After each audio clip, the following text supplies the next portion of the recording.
Welcome to Mission Evolution Radio Show with Gwilda Wiyaka, bringing together today's leading experts to uncover ever-deepening spiritual truths and the latest scientific developments in support of the evolution of humankind. For more information on Mission Evolution Radio with Gwilda Wiyaka, visit www.missionevolution.org. And now, here's the host of Mission Evolution, Miss Gwilda Wiyaka. This is Mission Evolution, where we explore the evolution of consciousness and the human experience. I'm your host, Gwilda Wiyaka. Our guest this hour is Robert Lee Camp, internationally recognized author, master astrologer, and creator of the Cards of Your Destiny, a groundbreaking system that blends astrology, numerology, and ancient wisdom to reveal the hidden blueprint of our lives. Through decades of research, spiritual insight, Robert has helped thousands discover their purpose, timing, and relationship dynamics through the unique power of playing cards. Join us as we explore how the fascinating ancient science can illuminate our journey of personal and spiritual evolution. To learn more, visit his website at cardsofyourdestiny.com. Robert, thank you so much for joining us on Mission Evolution. Thank you, Gwilda. Great to be here.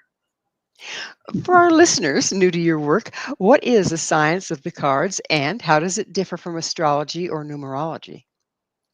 Well, it's, like you can take a numerology and then you can take astrology, and they may give you the same information or a lot of the same information, but they do it in a different way.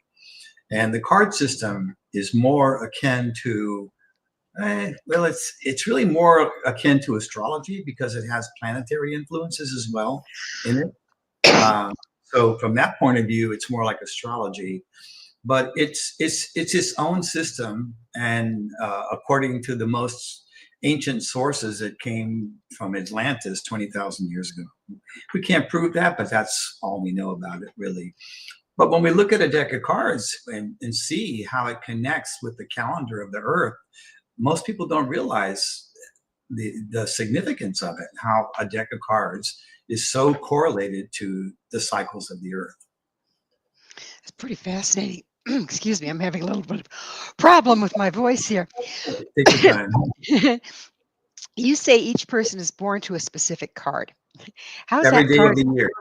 Every day of the year is governed by a card, and the one on the day you were born, it's almost like your astrological sign, but it's a lot more detailed than that. It's a lot more detailed than just your astrological sign. Yeah, it tells a lot about you. So, from all the different angles that you're coming at, it's almost like triangulation, isn't it? Where you get information from lots of different places and then focus it in to get a single answer. Yes. So your card happens to be the 7 of clubs. That's your birth card. You have other cards too, because it's a long story, but there's more than one card usually for most people that are significators of who you are. But just looking at the 7 of clubs, the essential nature of that card is spiritual knowledge. Spiritual knowledge. It's funny that you and Rob are both 7 of clubs and you're both doing spiritual knowledge. That's what you're doing. You're taking that to the world, and it's part of my life path too. The 7 of clubs falls in the cards that are considered in my life path. Everybody has a life path. Okay. But the 7 sits right in the center of a suit. If you go from the ace to the king, in the very center is the 7. And the 7 has 1 foot in the mundane world and 1 foot in the spiritual realm. So they bring the spiritual into the mundane. That's the highest offering of a 7 of clubs. The highest expression is to bring one who brings spiritual knowledge to the world, from the spiritual into the mundane world. See? And when you're a 7, though, there's always a challenge to every card too. So the challenge of a 7 is sometimes they're just totally enlightened, like they feel so enlightened, they're just connected to the universe, like on the spiritual level. And the other times they get dragged down by the mundane world. They feel down or depressed sometimes at time to time. They can be very critical. Sometimes, kind of, That's my card too. I have the same quality. I have to really watch myself because I can be so looking at everything like the glass half empty, kind of a thing. So, Robin Williams was a seven of clubs. All seven of clubs people have like a gift, a mental gift, like they have a connection to this other realm, you know. So you said the highest expression. What do you mean by that? Well, the lowest expression would be like depressed, complaining, negative, about stuff, looking at everything like it's bad. And the highest expression is like freedom from all of that and connected to the universe, connected to the higher realms of knowledge, and receiving information from the higher realms. You understand? I do. I Williams, do. Robin Williams, I met him a couple times. That man, he just channeled comedy. He just let it come through him. He was doing that all the time. He never stopped doing that. It wasn't like he was doing that as an act. That's what he did all day long. Where whoever he was with, whatever he was doing, the stuff was just coming through him like that. I understand a lot of times he would go off script and just pop through with something that was even funnier than probably what was written. I mean, almost all the time, that's what he did. I mean, even in his stand-up things, and he wasn't like other comedians that would work really hard, I don't think, on some kind of a script that he was going to memorize and then do. He just would just let it flow, and it flowed. How did this system originate historically? Well, every major ancient civilization claims to have invented the deck of cards. The Indians, the Chinese, who else? All of them, whatever. So the first book that was ever written about this system to reveal it to the world was written in 1895 by a man named Olney Richmond. And he was a soldier in the Civil War, and he was a mathematician. He was a homeopathic apothecary. He was the world's checker champion 3 years in a row. I mean, checkers seems really like a child's game, but if you're really good at checkers, you can lose on the very first move. The whole game could be gone on the first move. So he was a genius in his mind, and he was approached after the Civil War by a man that told him he was going to bring this card knowledge to the world, and he had no idea what the guy was talking about, and he doubted. He said, "I'm not even going to live through the Civil War. All my friends are getting killed," But he said that this system came from Atlantis, and he had a temple in Chicago later, and he was an amazing guy. He had reporters come, and there's several reported accounts. A reporter would come to visit him in the temple, and only Richmond would hand him an envelope that was sealed. And after he had given him sort of a tour around the temple, he said, "Let's do a little experiment." And he would have the man shuffle cards, a deck of cards, and he would say, now lay them out and put 4 cards on. He had like a zodiac cloth that had 12 houses, and it has the center where the sun is. And he said, put 4 cards at your own, whatever you like, put 4 cards in each house and 4 in the center. And that makes up the whole deck, 13 times 4. So he would do that. And then he would say, now roll the dice. And whatever number comes up, pick up the cards in that house and turn them over. And he would do that. And then he said, now open the envelope. And in the envelope, it would say, if this reporter does this ancient, he called it a Egyptian mystery number or something, 57 or something, at this time of day, he's going to pull out these 4 cards. Goodness. There's several reported accounts of reporters that had that happen to them on a visit to the temple. So he had some information that we don't even have access to, but he wrote a book called The Mystic Test Book. And that is like the first book that it was ever published. He said this system was kept secret for thousands of years because we went through a very dark ages, and you would have been murdered if you had been practicing cards during the dark ages and so forth. So it was basically unknown. I mean, the cards were known by the gypsies who worked in the temples of Egypt. They saw the priest with these cards. They were on ivory tablets, by the way. They weren't like little playing cards. And the gypsies thought they got something from it, and they started doing gypsy readings. And you have a lot of gypsy fortune telling with cards going on today, even today. And the tarot evolved out of that. The tarot deck evolved out of that, out of taking a deck of cards and adding in the Kabbalah and so forth. So, everything evolved out of that original deck, but the gypsies didn't have the full knowledge because they weren't priests in the temple. It was only used by the priest in the temple. But they did what they could, and the cards got around, and then it became poker and all this other stuff. So they didn't originate as a game. No, not at all. Because Fascinating. let's just look at a deck of cards, if you don't mind, for just a second. Okay, let's just look. Okay, so first of all, you've got 52 cards, right? We know that. 53 with the Joker, but 52 number of weeks in a year, correct? We have four suits. We have 4 seasons. We have 2 colors, red and black. We have day and night. We have 13 cards in each suit, and there are 13 full moons every year. 13 lunar cycles each year. The word month comes from moon. It really should be moon, and there should be 13 months in a year, honestly. I mean, that's what it was originally made from.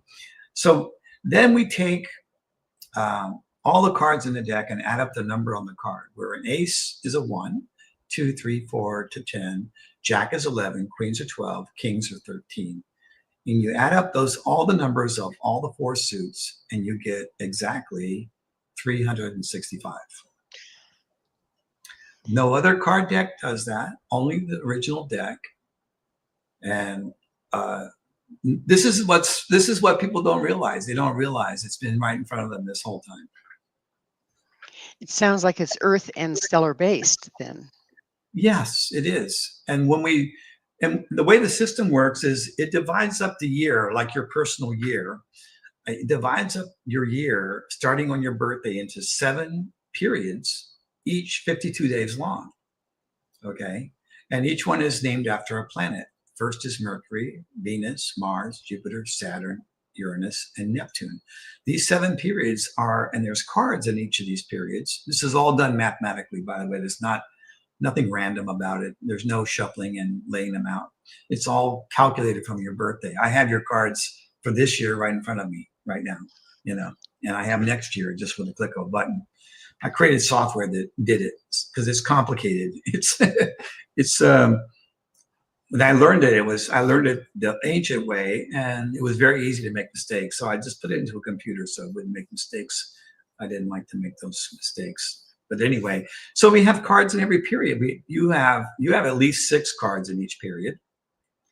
And these cards tell you what's happening during that 52-day period, who it's happening with. And is it a good thing for you, or is it a difficult thing? Well, we're going to have to delve deeper into this on the other side of a station break. Robert and I will return very shortly, so don't go away. This is Mission Evolution, www.missionevolution.org.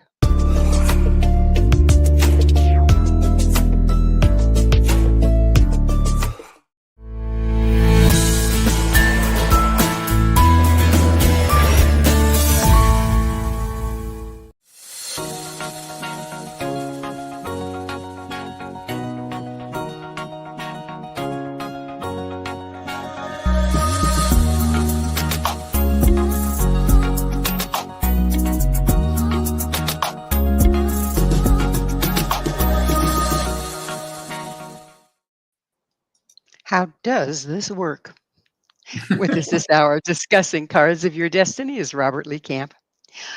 Robert, continue. You were giving an example of how it works.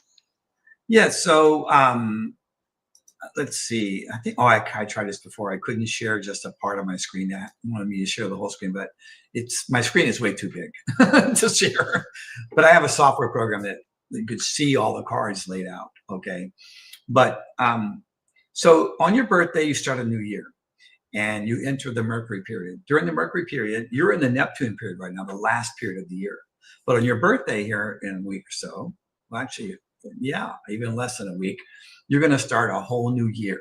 Okay. And everything shifts a little bit on your birthday because you have 5 cards that influence the entire year. So everything kind of shifts. Sometimes it's not that different, but sometimes it's very different. And it happens right on your birthday. You do have a whole new set of cards that you're going to live through for that year. And these cards are like mirrors of what's happening in your life. So if you don't mind, I'll give you just a quick overview of what I see for this coming year for you. Don't mind at all. Thank you. Okay. So one thing I see is that we have what's called a long range card for every year that tells it's like the headline of the year. And you have 3 different cards to consider. You're a 7 of clubs, but you're also a jack of clubs and you're also a jack of diamonds. Okay, these are your 3 cards. So each of those has its own spread, and each of those has its own long range card. So the 3 of diamonds is a long range card in your first spread, and that means that you're going to be making money from more than one source. You're going to be branching out and looking and having finances coming from different directions, more than you are now for whatever reason. I don't know what that's going to mean exactly, but that's what the cards say. And the cards have been, we have an old saying, people will lie, but the cards never lie. In your other spread, you have an Ace of Hearts long range. Now, this is the first card in the deck, the Ace of Hearts. Its first class card is the King of Spades. First card is the Ace of Hearts.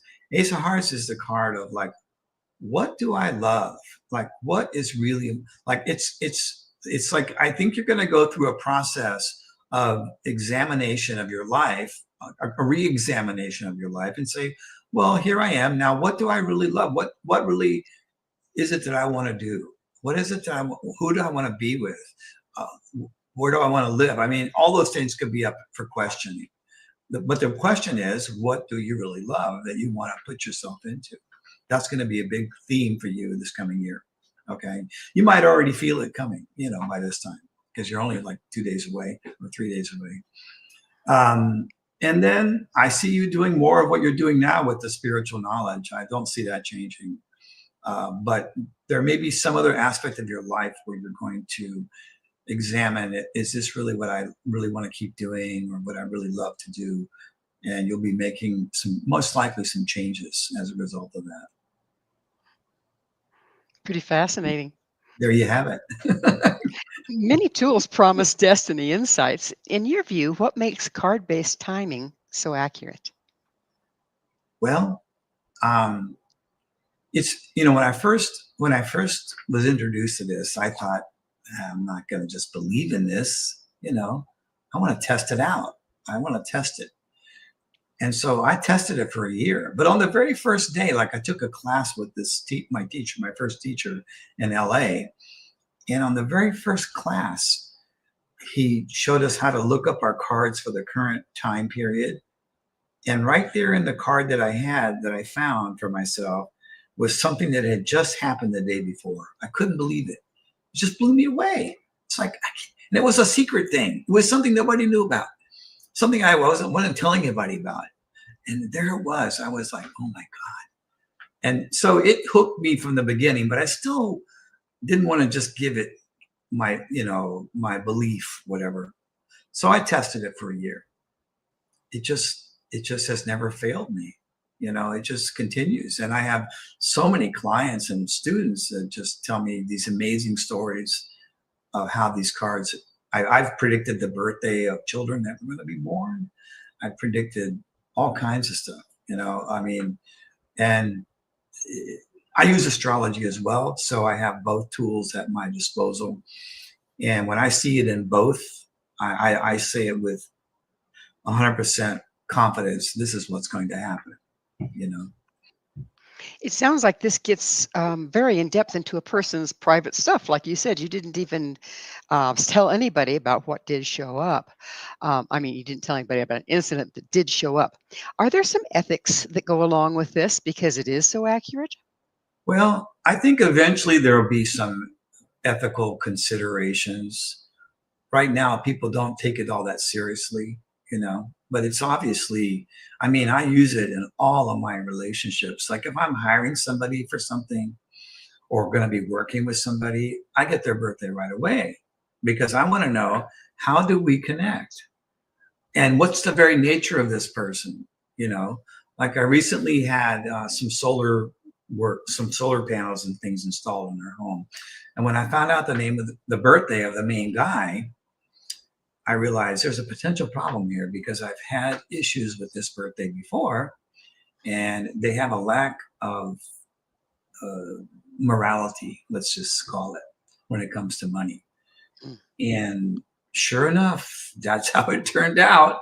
He gave me an estimate, and he came back with something entirely different. And I had to show him the estimate, and I ended up like cutting the project off right in the middle because I could tell he just wasn't on the up and up. He was pulling a fast one. And maybe I projected that into the situation because I'd had happened before, but it hasn't. This is the third time I've met a person of that birthday who has those cards who acted that way. So, you know, I'm not going to say everybody who's that card is going to be like this, but it seems to be a pretty strong pattern with certain cards. You know, I don't know if that answers your question or not. It does. Yeah. For skeptics, what repeatable patterns or case studies convinced you this system is real-world validity? Well, I mean, I saw this was a long time ago. I remember when O.J. Simpson's wife and best friend were murdered, and I looked in O.J.'s cards, and I didn't see any signs of tragedy. I saw signs of success. It blew me away. I was like, "What? These cards must not be right." And then I realized, oh, this wasn't a tragedy for him. This was mission accomplished for him, you know. And as I learned the cards more and more, it all became obvious. And I also looked at in Ron Goldman's cards and his wife Nicole, and I saw where I wouldn't have predicted death for them, like not knowing them very well. But perhaps if I had known the whole situation, I might have. If I had known more about how their interactions had been prior to the event, you know.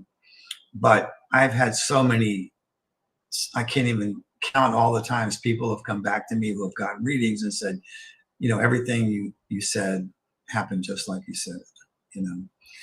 I did a lot of radio shows in the beginning. Back then it was radio, you know, we didn't have podcasts and all this stuff. And all the radio guys would call me Mr. Destiny. So I ended up with this Mr. Destiny moniker from doing predictions, readings for their listeners. They would call in and I would, you know, give a quick reading, and then they would call back later and go, you know. So I've just seen it. It's proved itself to me just so many times. I can't deny it. And I think if you understood how the system actually originates, how it is actually formed, how these yearly spreads come to be, which is a mathematical process, but not like a regular math process, but more like a spiritual math process, even though it is mathematical. Once a person kind of gets into it and looks at it deeper, it instills a sense of like it's really connected to this world that we live in. It's super connected to the life that we live here. You know? That's how I see it now. How can listeners start using their birth card and planetary ruling card in daily decision making?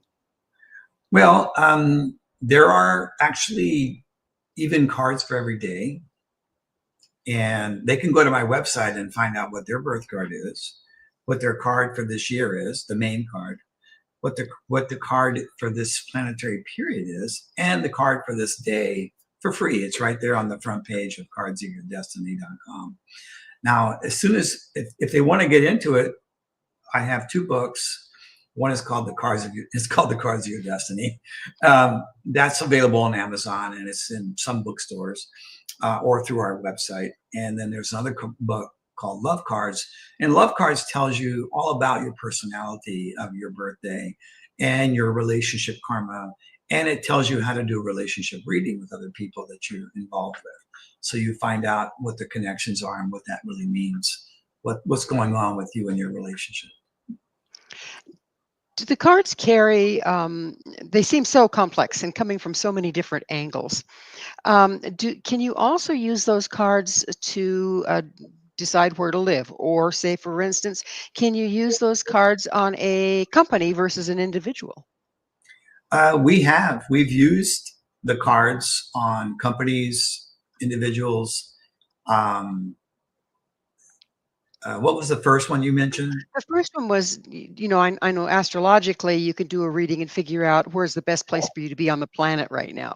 Yeah, well, I use astrology for that. I use astrocartography for that one. Now there is like, okay, you can take like every state has a birthday and every town has a birthday, like a date of incorporation or, so you can get the card of a place and see if you're compatible with that card.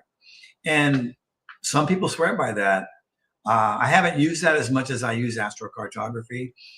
Astrocartography has been so accurate for me. I just, don't even need another one to do. But there was a whole book written about using the cards for location where you would live, knowing the card of the place. So, say for instance, I'm going to start a business. Before I initiate it, if Oh, I look, if I look days. up various dates, There are days can that are way choose. better. There are days that are way better for business. So every card in the deck has a certain karma with regards to relationship, business, and health.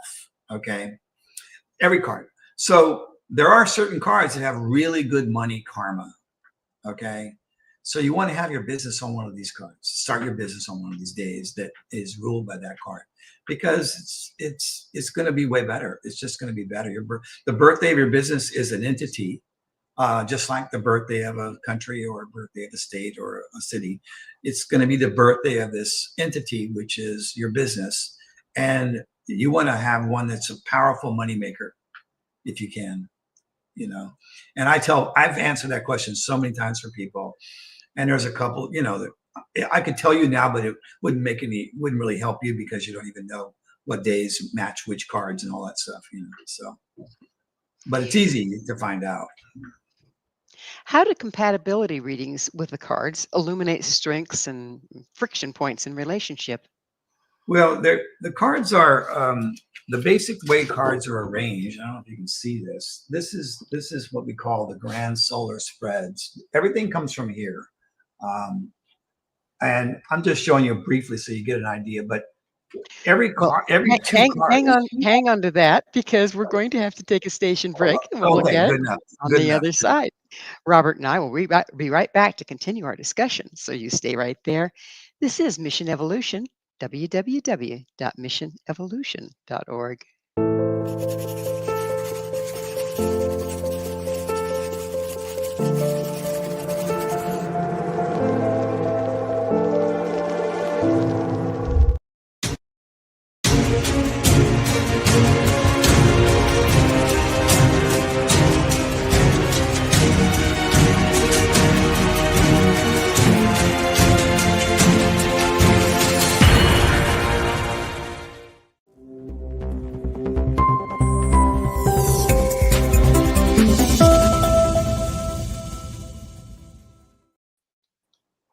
This is Mission Evolution, missionevolution.org. With us is Master Astrologer Robert Lee Camp. Robert, you were about to show us something. You had a demonstration you were holding up. It's a little hard to read because it I just reflects. wanted you to see briefly how these are all the cards in the deck in two different formations. One's called the life spread and one's called the spiritual spread. And all of our relationship stuff is done by the relationship between any two cards here. And every two cards have some kind of connection, and usually multiple connections. But the first ones, like if you have cards, for example, that are two spaces apart, that's called a Venus connection. Okay. And Venus means you guys are going to have stuff in common. You're going to get along. You're going to like each other just because you do. It's a good one for marriage, a good one for friendship, a good one for any relationship, really, is a Venus connection. And then there's like, you have a Mars card, which is somebody that excites you, but may also make you mad or angry. Okay, like Mars is a little bit. Mars is good in a relationship because it's good for sex. It's good for doing things. Too much Mars will be just fighting, fighting constantly. I've had that. I've experienced that myself. I had one that just had too much Mars. We couldn't even have a conversation without arguing. So then there's Jupiter and there's Saturn. And Saturn is the worst. You don't want to be, you wouldn't pick somebody who's your Saturn card, which is 5 spaces away from your card in any direction.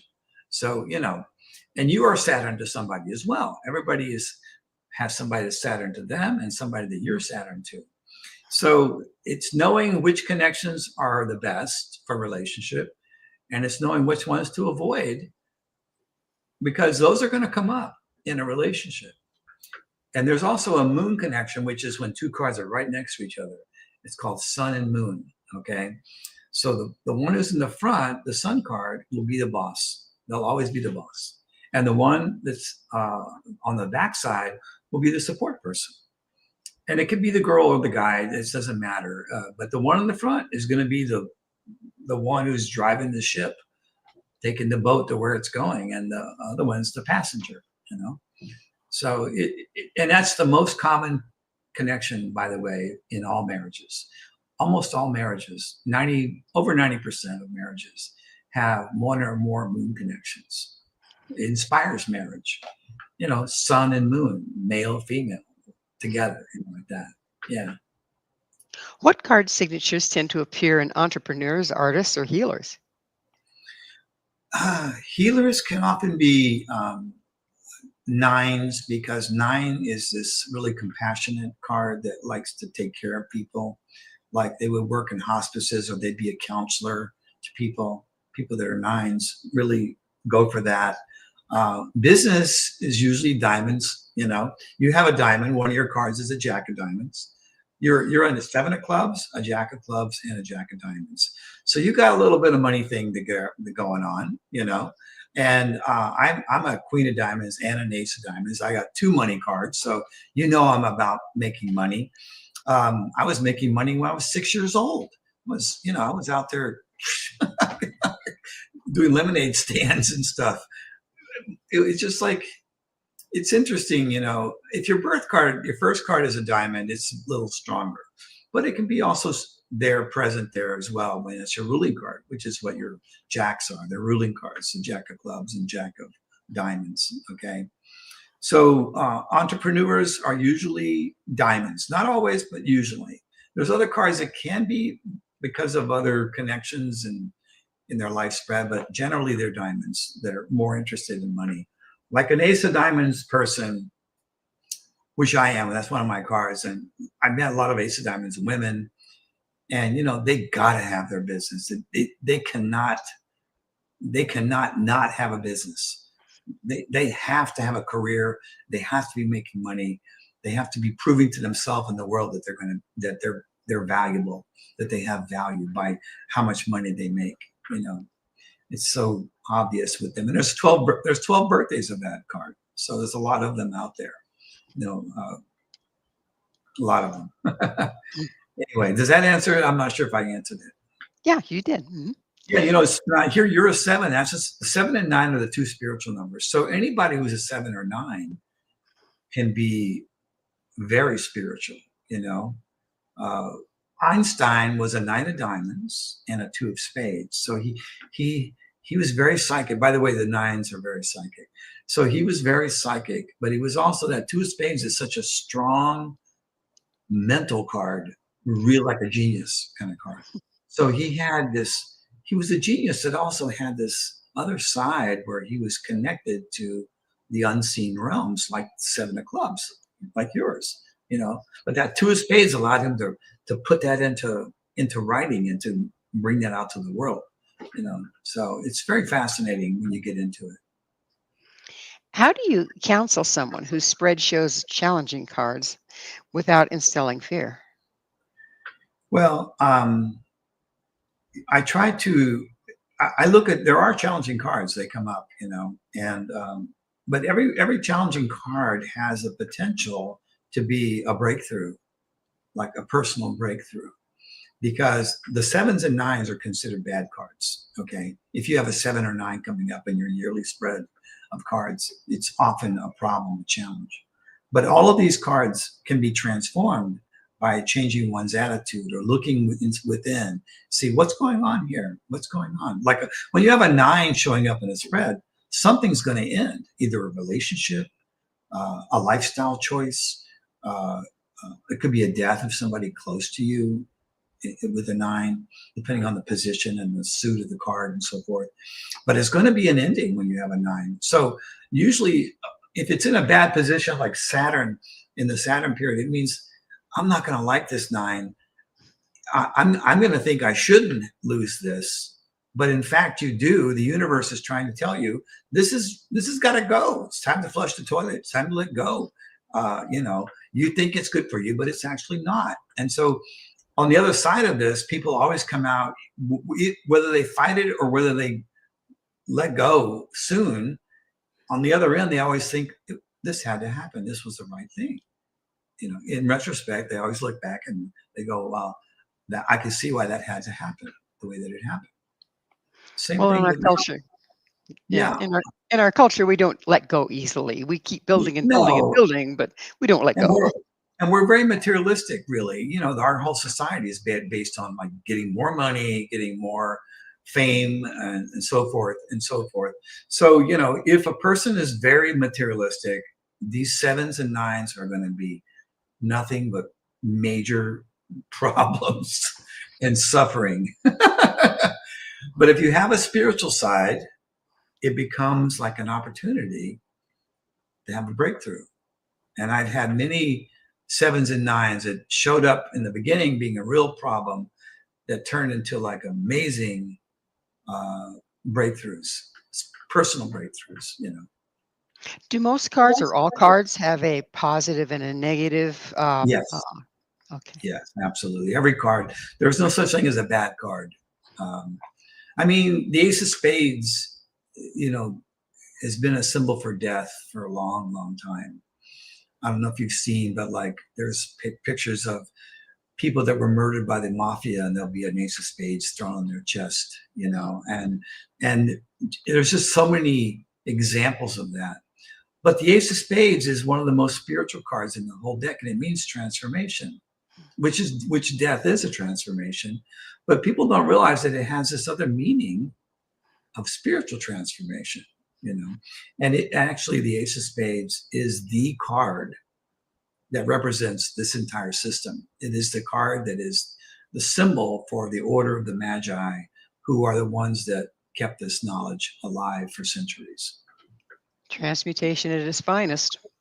Exactly. Whether you like it or not, and some cards are very resistant to change, and they have a hard time when the time comes to let go or to shift, but other cards don't. It just varies. It's all very unique to each person.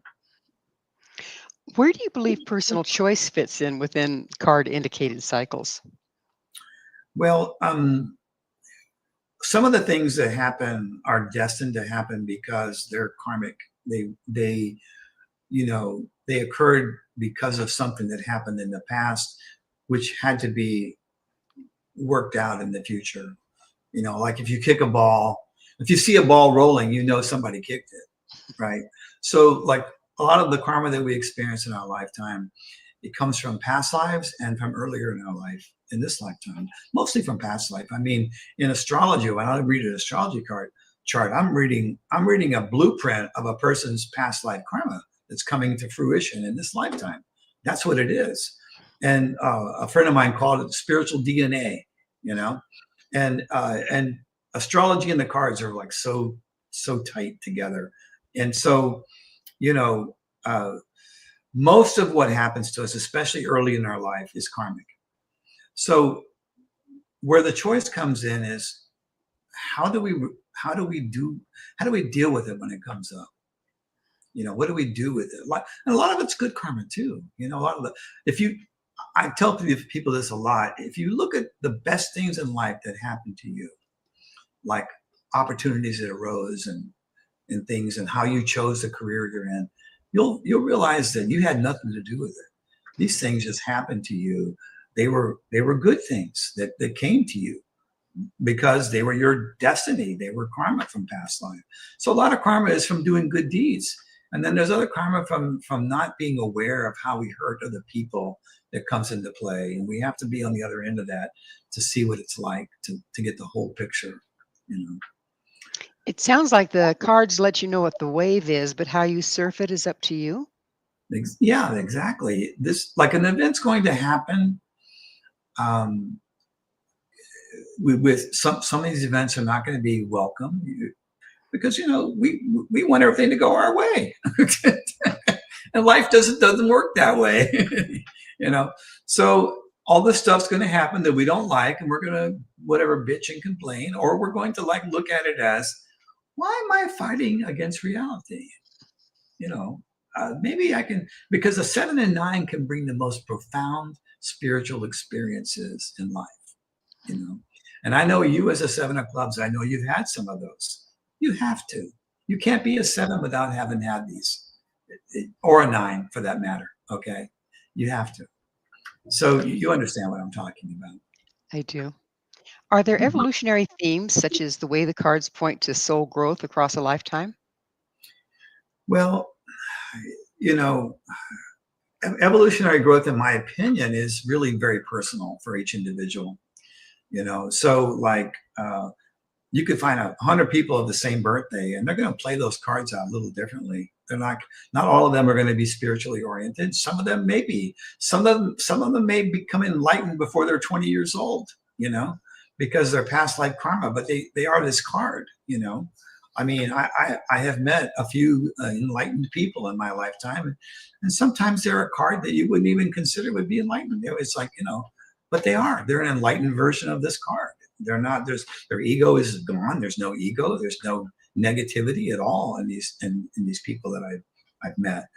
And yet they're a card that usually is like problem making card, you know? Well, it's time for us to take another station break. Please stay with us as Robert and I continue to explore discovering your destiny. This is Mission Evolution, www.missionevolution.org.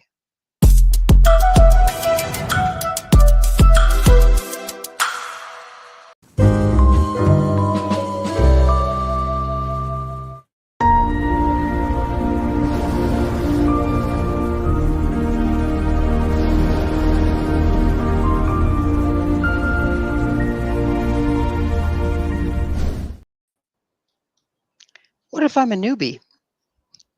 This is Mission Evolution, missionevolution.org. We're continuing our discussion with author Robert Lee Camp. His website, cardsofyourdestiny.com.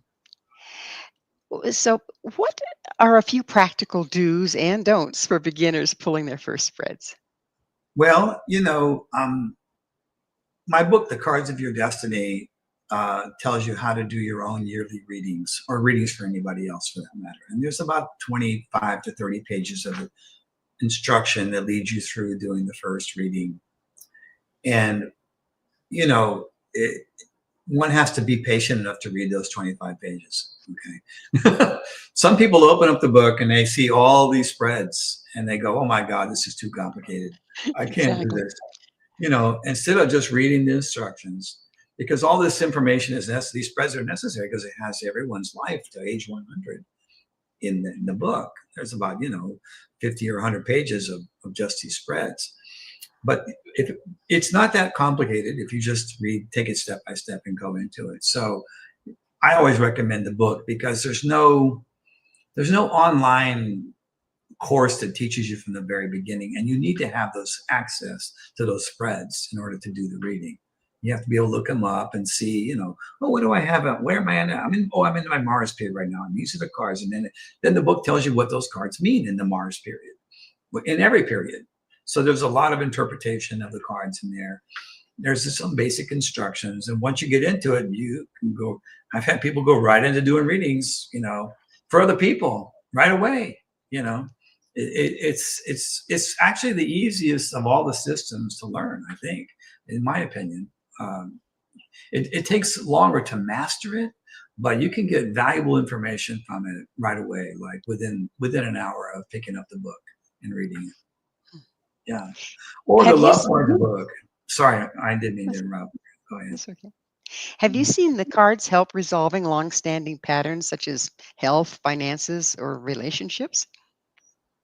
Yes. Well, you know, there are certain birthdays that are born with a lifetime of health challenges, and we know those. We know what they are. We know which ones could possibly have that issue.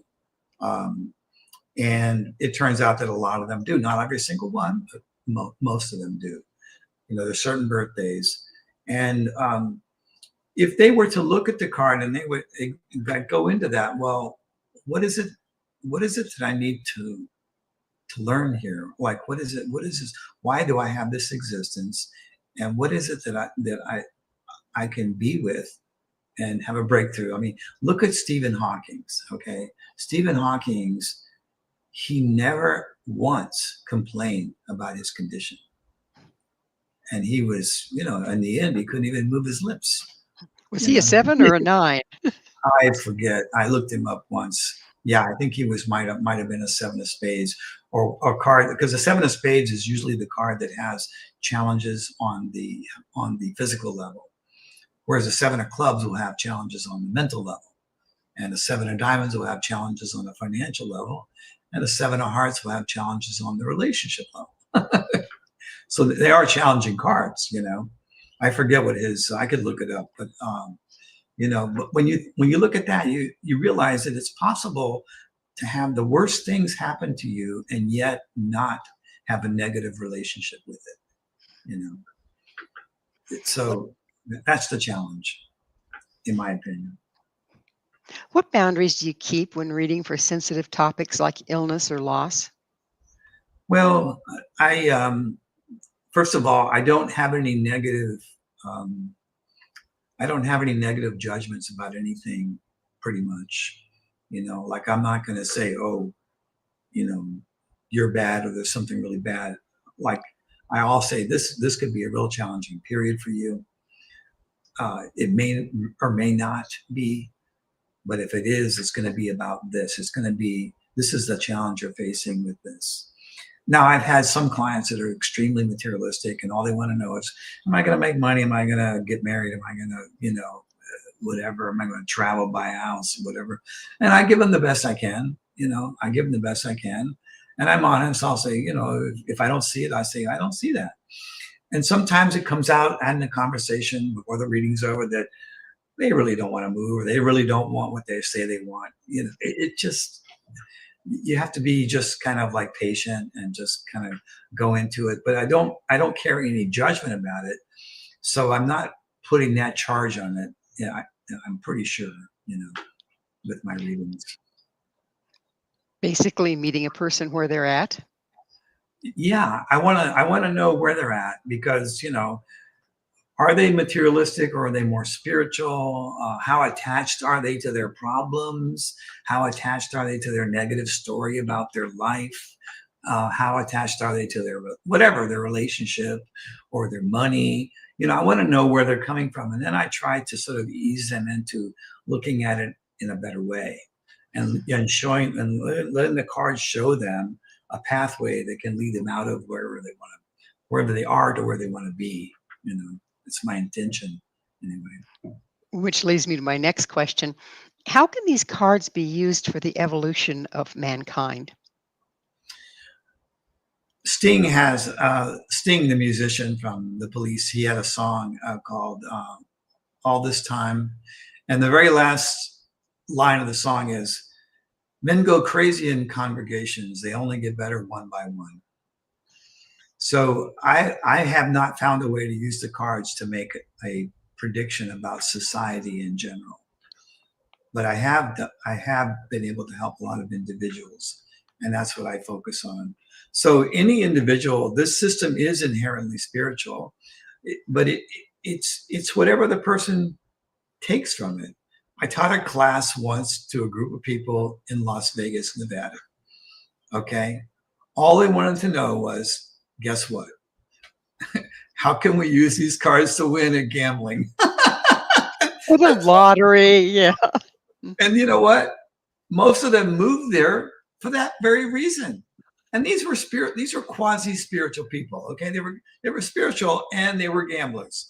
And I was like, this is so crazy. I thought it was just crazy.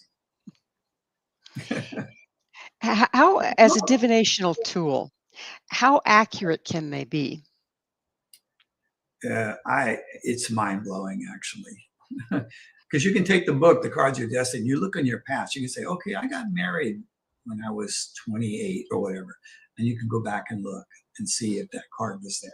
You can test it. Yeah. How do you go back and look?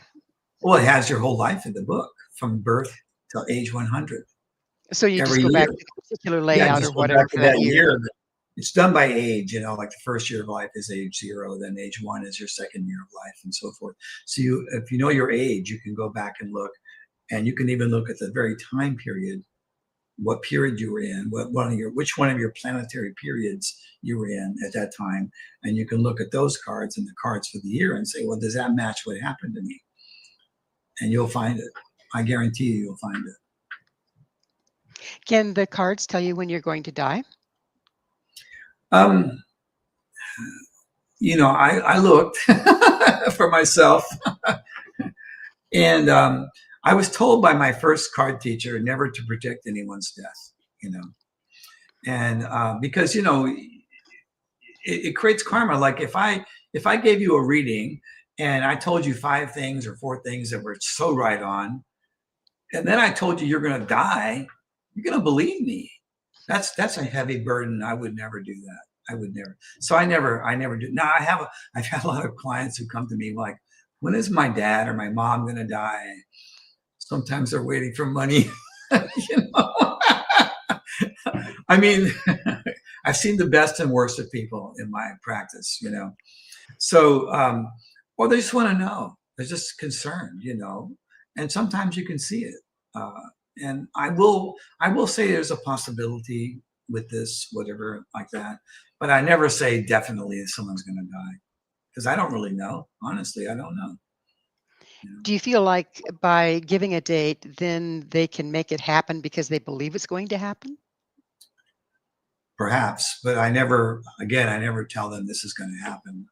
I say, there's a possibility here. I mean, I've seen my best friend growing up, him and his siblings couldn't wait for their mom to die. They were so mean to her. I couldn't believe it. It seemed to be really cruel to me when she got really ill, how the way they treated her. And I just couldn't believe people did that. It just amazed me, how that happened. So it's all very individual. It's all very individual. And of course, by now there's just any possibility of anything in this world. It's especially lately, it's a madhouse. These are indeed wild times, aren't they? Yeah, 3-ring circus. And we know who the jokers are. Exactly. By the way, December 31st is a Joker card. And that's one birthday that we cannot read in this system. You cannot read Jokers. They're like the enigma of the whole system. Because a Joker can be any card in the deck at any moment, and they can change. Anthony Hopkins, Val Kilmer, who else? There's several amazing actors that are Jokers. They can become that character so well. Charlatans, basically. Yeah, they can. Chameleons, I guess is what I meant to say. Chameleon, that's yeah, chameleon. That's better. A little more positive. If a listener wants to go deeper, which foundational resources that you offer, which would you start with? Well, I would get the Love Cards and Cards of Your Destiny books first off. Start there, and then I have a lot of courses on my website, recorded classes. If you need help getting deeper into it, we take people all the way from a beginner to being a professional reader. We have a 10-month training program we do every year. We're in the middle of one right now, where we have usually around 30 people learning to be professional card readers, certified. We certify them. We teach them in the way that I learned it, and we make sure that when they come out of there, they're able to do amazing readings that can transform a person's life. Well, it's that time in the show, Robert, when I get to ask you, what's your mission? My mission, I discovered this 30 before just as I was getting into the cards, I narrowed it down. And my mission is, and it hasn't changed, to bring knowledge from the past into the present, knowledge from the ancient past that was enlightened past into the present to benefit people, to benefit mankind. That's my Beautiful, mission. beautiful mission. How do you feel that that applies to now, particularly? You're bringing Well, things from ancient. How does it apply right now? well, this system comes from the ancient, and it came from a time when it was a pure spiritual knowledge. So the more I spread this around, the more that people read my books, the more people are helped. I get feedback almost every day from people that lives have been transformed by the knowledge that's given in the books. So I'm very content about that. Unfortunately, Robert, we're out of time. Thank you so much for all you do and for coming on the show. Oh, well, it's a pleasure to meet you, and I hope to see you again someday. I think we can plan on it. Okay, very good. Once again, our guest this hour has been Robert Lee Camp, author, astrologer, and creator of the Cards of Your Destiny. To discover what your birth card reveals about your soul's path, destiny, visit his website at cardsofyourdestiny.com, where you can also access past episodes and guest information. This has been Mission Evolution, dedicated to guiding humanity towards a more conscious and connected future. I'm Gwilda Wiyaka. Until next time, may you embrace your soul with courage, wisdom, and heart.